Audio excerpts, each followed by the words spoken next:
ദൈവത്തിന് സ്തുതി. പ്രഭാത കിരണത്തിലേക്ക് സ്നേഹവന്ദനം. ഭാഗം 2091. ഇന്ന് സെപ്റ്റംബർ മാസം 21-ാം തീയതി, 264-ാമത്തെ ദിവസത്തിലെത്തി. വീണ്ടും ഒരു ഞായർ ദിനമാണ്. മലയാള ദേശം വീണ്ടും ശ്രീനാരായണ ഗുരുദേവനെ ഓർക്കുന്നൊരു ദിനം കൂടിയാണ്. മനുഷ്യനൊക്കെ ഒരു ജാതിയാണ് എന്ന്, ഒരു മനുഷ്യൻ എന്ന നിലയിൽ അങ്ങനെ അവനെ കാണണം, ആദരവോടെ ഉൾക്കൊള്ളണമെന്നൊക്കെ പഠിപ്പിച്ച ആ ഗുരുവിൻ്റെ വഴികളെക്കുറിച്ച് കുറെ കൂടി ഒരു ജാഗ്രതയും അവബോധവും ഒക്കെ ഒന്ന് സ്വരൂപിക്കാവുന്നതാണ്. നമ്മൾ ആ പരിസരത്ത് ആയിരുന്നിട്ടും ഒട്ടും ശ്രദ്ധ അങ്ങോട്ട് എത്തുന്നില്ലല്ലോ. ഞാൻ തന്നെ വഴിയും സത്യവും ജീവനുമാണെന്ന് പറഞ്ഞ ക്രിസ്തുയേശുവിൻ്റെ തണലിലായിരുന്നിട്ടും നമ്മുടെ മനസ്സിന് പറയത്തക്ക വികാസമൊന്നും ഉണ്ടായിട്ടില്ലേ?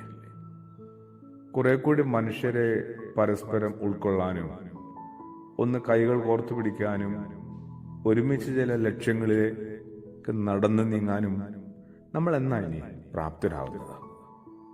വഴിതെറ്റി കാടിൻ്റെ ഉള്ളിൽ അലയുന്നതിനിടയിൽ വയോധികൻ ഒരു യുവാവിനെ കണ്ടെത്തി.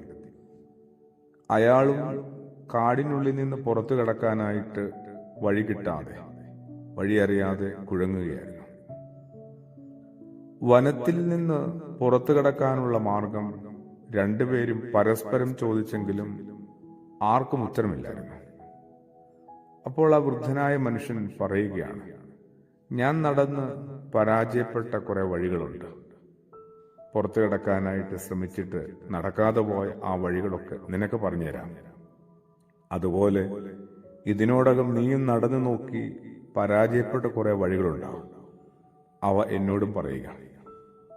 എന്നിട്ട് ആ പരാജയപ്പെട്ട നമ്മുടെ വഴികളെല്ലാം നമുക്ക് ഉപേക്ഷിച്ചിട്ട് ഒരുമിച്ച് പുറത്തു കിടക്കാനായിട്ട് പുതിയ ചില പാത കണ്ടെത്താൻ ശ്രമിക്കാം.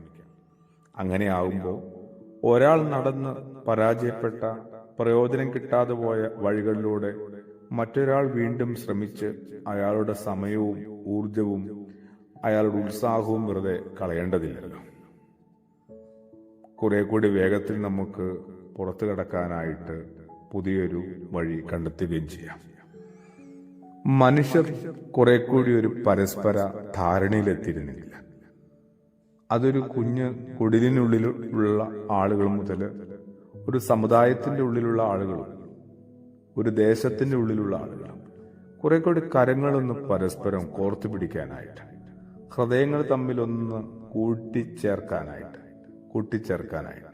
മനസ്സായിരുന്നെങ്കിൽ കുറെ കൂടി നമുക്ക് വിശാലമായ ഒരു ലോകം നമ്മുടെ വർത്തമാനകാലത്ത് രൂപപ്പെടുത്താമായിരുന്നു. അതെ, ഞാൻ തന്നെ വഴിയും സത്യവും ജീവനുമാവുന്നു. ക്രിസ്തുയേശുവിന്റെ തണലിലാണ്.